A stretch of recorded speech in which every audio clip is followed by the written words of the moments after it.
अजमेर जिले के किशनगढ़ में ऑपरेशन मार्बल सिटी में पुलिस की बड़ी कार्रवाई। वीआईपी कंपनी के मास्टरमाइंड को गिरफ्तार। किशनगढ़ गांधीनगर थाने की पुलिस ने ऑपरेशन मार्बल सिटी के तहत वीआईपी ट्रेड कंपनी के मास्टरमाइंड लोकेश चौधरी और उसके साथी धीरज गिठानी को गिरफ्तार किया।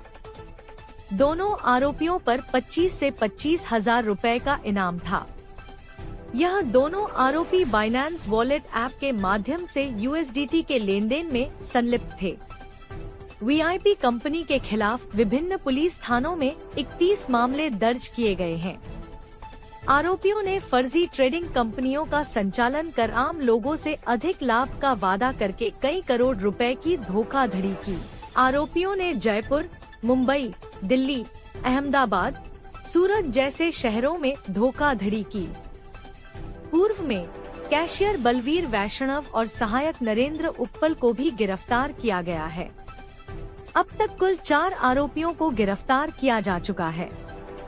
जिला पुलिस अधीक्षक वंदिता राणा ने बताया कि यह गिरफ्तारी ऑपरेशन मार्बल सिटी के तहत की गई, जो एक महत्वपूर्ण सफलता।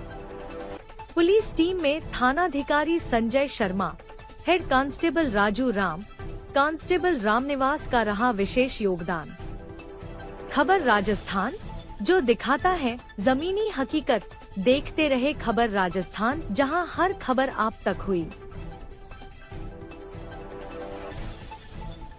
पिछले समय में किशनगढ़ एरिया में एक वीआईपी ट्रेड करके फर्जी जो कंपनी होती है, जो मल्टी लेवल मार्केटिंग टाइप की कंपनी होती है, मल्टी लेवल मार्केटिंग टाइप की नहीं बल्कि ये मल्टी लेवल इन्वेस्टमेंट टाइप की जो कंपनी थी, इसने काफ़ी सारे आमजन से पैसे इकट्ठे किए और पैसे इकट्ठे करके जो इसके फाउंडर्स थे वो यहाँ से भाग गए थे।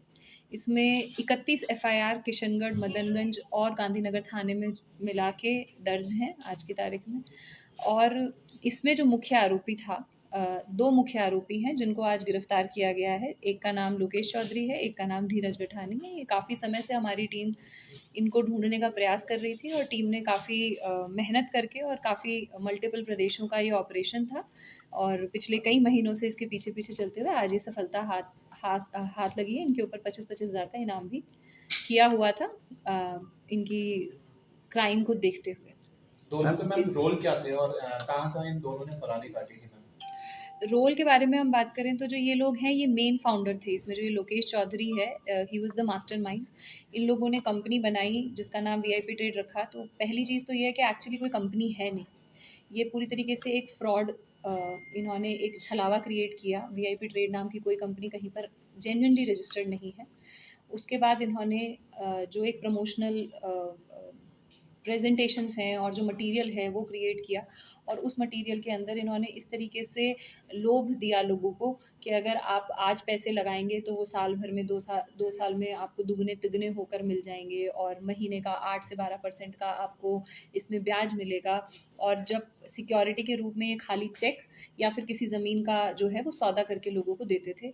इसमें ये ना केवल ज़्यादातर ट्रांजेक्शन ये कैश में करते थे, पर इन्होंने बिटकॉइंस जो होते हैं जिसके अंदर बियांसे करके एक क्रिप्टो करेंसी है, उसका भी इन्होंने यूज़ किया है और इस तरीके से इन्होंने लोगों को छलावा किया है। इसमें सबसे टॉप पे जो था ये लोकेश चौधरी था और उसके साथ जो फाइनेंसेस वाला सारा काम देखता था ये धीरज गिठानी करके करता था। और अगर हम फरारी काटने की बात करें तो इन्होंने अलग अलग प्रदेशों में, मध्य प्रदेश, महाराष्ट्र, गुजरात, इस नॉर्थ के पूरे रीजन के अंदर फरारी काटी है। अब तक यह सामने आया है, बाकी इनसे पूछताछ में डिटेल की पता की जाएगी कि कब कब ये कहाँ कहाँ रहे हैं।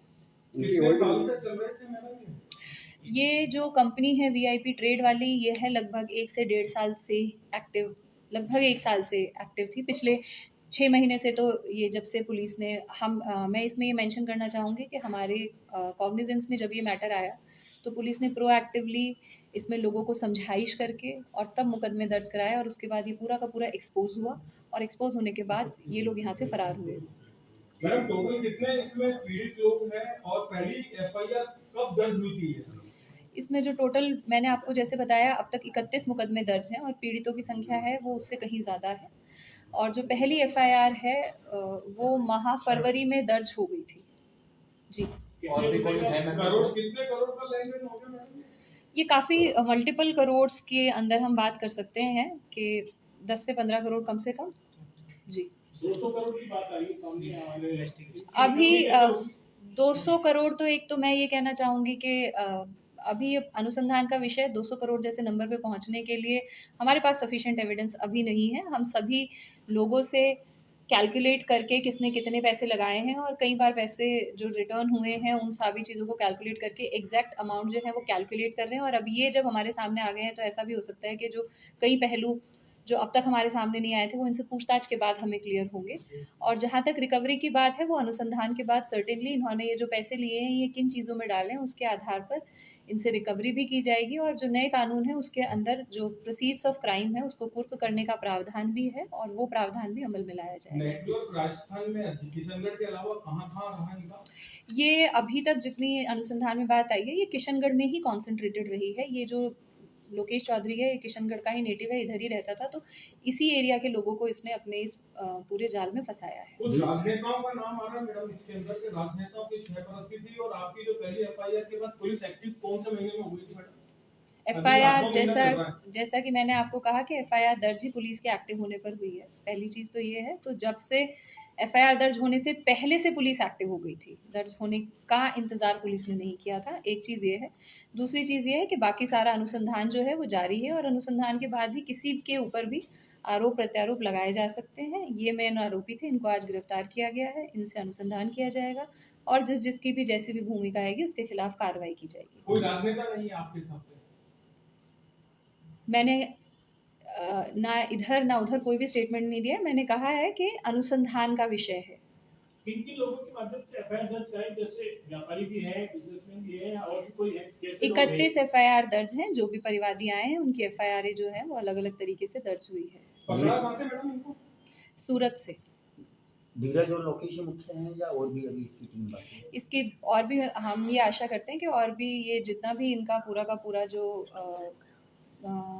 इनका जो नेटवर्क है इसको हम अब मुख्य आरोपी के आने के बाद खोलेंगे। और खाली ये दो तो प्रमुख आरोपी हैं जिनका नाम आया है, इसमें और भी बहुत सारे लोग जो हैं वो अपराधी होंगे और एक एक की गिरफ्तारी की जाएगी। मतलब पैसे का जो लेन देन करते थे कौन से अकाउंट्स में करते हैं, जो खुद के खाते होते थे या किसी और के खाते में? जैसा कि मैंने कहा कि मोस्टली ये कैश में इन्होंने ट्रांजैक्शन किया है। जिन भी लोगों ने अब तक एफआईआर दर्ज कराई है उन लोगों ने कैश में पैसे इनको देना बताया है या कुछ जो पैसे हैं वो बिनांस करके जो एक वॉलेट होता है क्रिप्टो करेंसी का उसमें इन्वेस्ट करने का बताया है। और ये जो पैसे हैं ये इन्होंने एक fake website sort of create कर रखी थी जिसकी एप्लीकेशन थी, जिसमें आप लॉगिन करके देखोगे तो ऐसा दिखेगा कि आपके सपोज आपने 1 लाख रुपए लगाए हैं कि आपने 1 लाख रुपए लगा रखे हैं जिसकी आज की तारीख में वैल्यू 1,50,000 रुपए है, लेकिन वो 1 लाख रुपए उन्होंने कहीं इन्वेस्ट नहीं किए होते कि ये कहा जा सके कि इसकी वैल्यू बढ़ के 1,50,000